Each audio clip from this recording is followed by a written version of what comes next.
Hello viewers, welcome to my channel. আমি নাগচাঁপা গাছের update video নিয়ে চলে এসেছি। ভিডিওটি প্রথম থেকে শেষ পর্যন্ত মন দিয়ে দেখুন।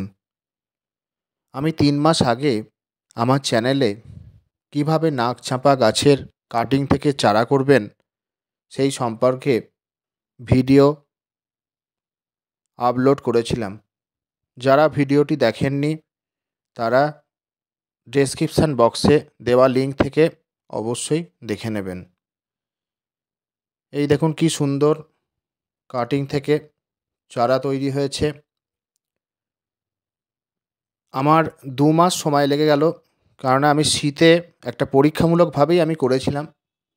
তা শীতে আপনারা চারা করতে যাবেন না, সবসময় একটু বর্ষার সময়, মানে মোট কথা একটু মেঘলা আবহাওয়া, বৃষ্টি বৃষ্টি ভাব, সেরকম আবহাওয়াতে আপনারা চারা তৈরি করবেন।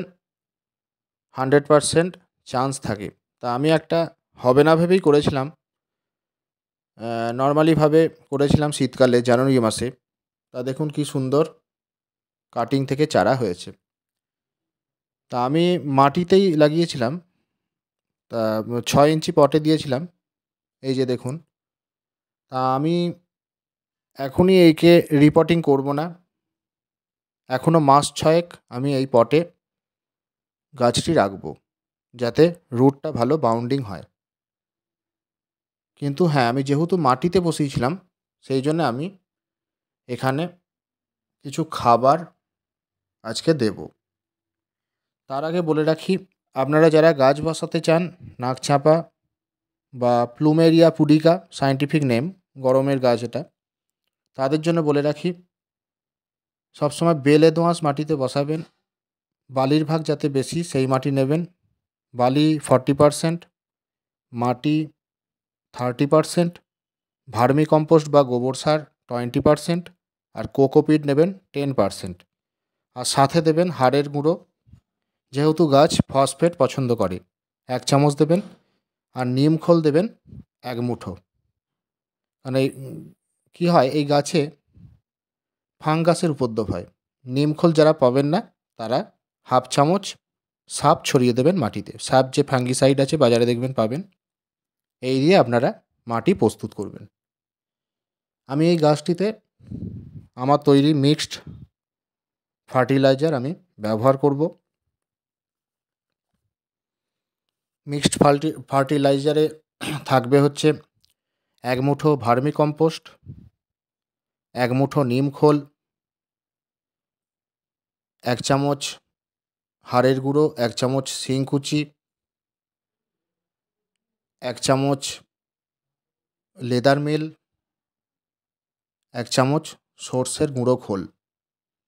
এই দিয়ে আমি মিক্সড ফার্টিলাইজার তৈরি করে নিয়েছি আগে থেকেই। সেই মিক্সড ফার্টিলাইজার আমি এই টবের মাটিটি খুঁড়ে নিলাম। এই মাটির সাথে আমি এই সারটি মিশিয়ে দিচ্ছি। খুব ভালো করে আমি মাটির সাথে সারটি মিশিয়ে দিচ্ছি।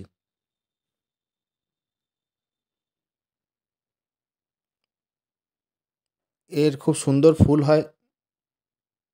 এই যে দেখুন স্কিনে সাদা রঙের।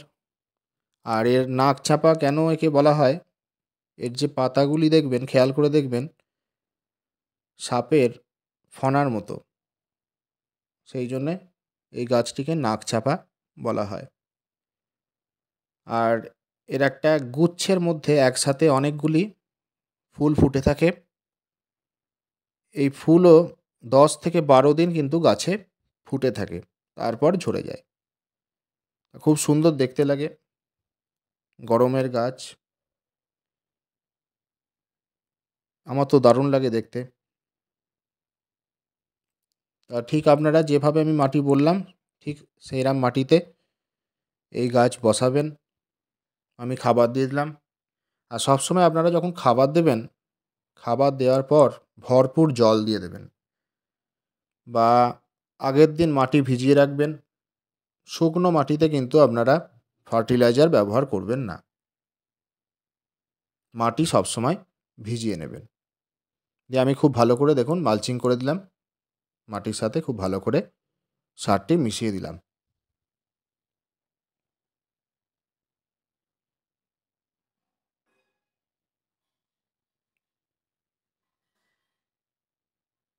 যেহেতু এখন গাছ ছোট, তাই মাসে দুবার মানে 15 দিন অন্তর খুব পাতলা করে খোল পচা জল আমি ব্যবহার করব।